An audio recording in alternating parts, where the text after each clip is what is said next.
అంత వైజాగ్ అమ్మా? ఎక్కడ వైజాగ్లో? ఇంకా ఎంత టైం పడుతుంది? అవునా? ఇప్పుడు మామూలుగా వాటర్లో ఆక్సిజన్ సిలిండర్స్ ఒకటి వెళ్తారా? ఎవరు మీరేనా? ఎంత టైం పడుతుంది కట్ చేయడానికి? జనరల్గా ఇప్పుడు ఇది ఉందంటే హాఫ్ కింద కట్ చేస్తారా?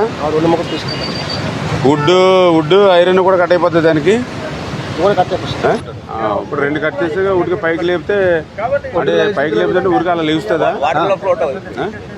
అంటే ఎంత లేపగలుగుతుంది పైకి? రెండు టైపులు బెలూన్లు ఉన్నాయి సార్. అది ఒక టైప్ బెలూన్ ఎయిర్లో ఉంటుంది సార్, 1 మీటర్ హైట్. అంటే వాటర్లో లేపుతుంది సార్ సమానంగా ఉన్నాయి సార్. అవి ఫ్లోటింగ్ బెలూన్ మనం కంట్రోల్ చేసుకోవడం ఎలాగా? దాని నుంచి ఓస్ పైప్ కనెక్షన్ మన అదే ఆ కనెక్షన్ మా దగ్గర ఉంటుంది కదా. దగ్గర 17 టన్నులు ఉండేటువంటి కౌంటర్ వెయిట్ని విత్ ఇన్ డేస్లో మనం చేయగలిగాం. కానీ ఏదైతే వైఎస్ఆర్సీపీ కుట్రల్ని బద్దలు కొట్టడానికి ఛేదించడానికి మాత్రం చాలా సమయం పడుతుంది.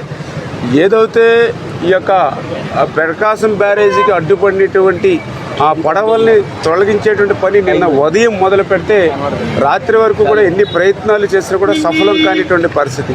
అంటే ఏదైతే గతంలో ఒక పడవ దీన్ని అడ్డుకున్నప్పుడు కూడా ఎవరైతే బెకమ్ సంస్థ ఎవరైతే ఉన్నారో వాళ్ళే ఆ పడవని తీయడం జరిగింది. దానికి మించినటువంటి క్రేన్స్ భారీ వాహనాలు పట్టుకొచ్చి నిన్న పడవల్ని లాగడానికి ప్రయత్నం చేస్తే సాధ్యం కాల. ఏంటనేది చూస్తే ఏదైతే 3 బోట్స్ కూడా ఒకదానికొకటి లింక్ అయి ఉన్నాయని, అంటే మనం ఒక బోటుని లాగడానికి ప్రయత్నం చేస్తే దానికి మళ్ళీ వెనకాల ఒక 2 బోట్స్ని దాని కిందకి లాగుతున్నాయి. అంటే 3 బోట్లు అంటే దగ్గర 340 120 అంటే 100 నుంచి 120 టన్నులు కెపాసిటీకి అది 3 లింక్ అయి ఉండడం వల్ల మరి బయటికి రానిటువంటి పరిస్థితి కనపడుతుంది. అంటే ఎంత దుర్మార్గం అని అనిపిస్తూ ఉంది.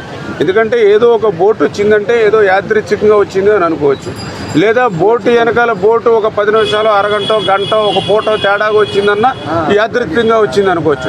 కానీ 3 పడవలు ఒకే లంకె కింద కట్టి రావడం, ఆ 3 పడవలు అంటే 40 టన్నుల సామర్థ్యాన్ని 120 టన్నుల సామర్థ్యాన్ని పెంచుకునేటువంటి పరిస్థితి రావడం నిజంగా తలుచుకుంటేనే భయం వేస్తుంది. ఎందుకంటే ఏదైతే కౌంటర్ వెయిట్ని తాకితేనే కౌంటర్ వెయిట్ 2 ముక్కలైంది.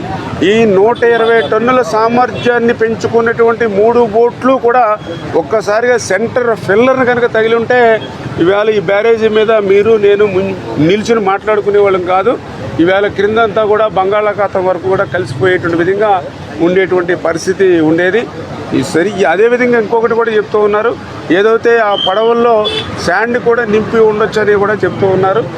ఈ రకంగా అంటే 5-6 జిల్లాలకు త్రాగునీరు, లక్షల ఆయకట్టుకు సాగునీరు అందించేటువంటి ప్రకాశం బ్యారేజీ దగ్గర 170 సంవత్సరాల నుంచి 100 సంవత్సరాల ఆనకట్టుగా 70 సంవత్సరాల బ్యారేజీగా రైతులందరికీ కూడా సేవలు అందించండి. బ్యారేజీ మీద కూడా ఇటువంటి కక్ష ఉందా అంటే చాలా ఆవేదన కలుగుతున్నటువంటి పరిస్థితి.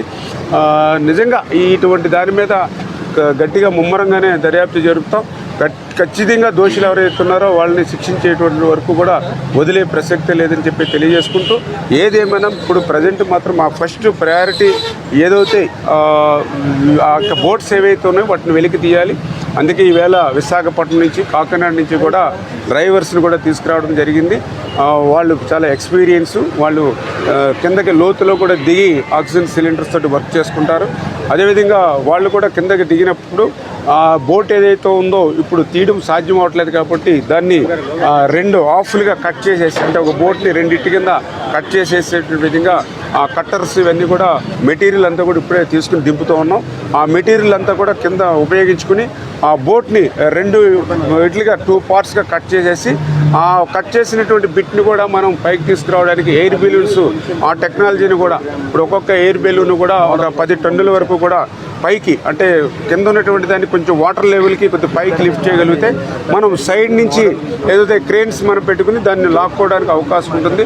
ఆ రకంగా 12 ఎయిర్ బెలూన్స్ అంటే దగ్గర 100-120 టన్నుల వరకు కూడా లిఫ్ట్ చేసుకునేటువంటి శక్తి ఉంటుంది. కాబట్టి ఇట్లా మల్టిపుల్గా ఇటు డ్రైవర్స్ని వాటర్లో దిగి కట్టర్స్ పెట్టి దాన్ని బోట్స్ని కట్ చేసి అదేవిధంగా బెలూన్స్ ఇవన్నీ కూడా ఉపయోగించి ఈరోజు సాయంత్రం లోపల వీటిని వెలికి తీయాలనేటువంటి ఆలోచనతో మన వాళ్ళందరూ కూడా పనిచేస్తూ ఉన్నారు.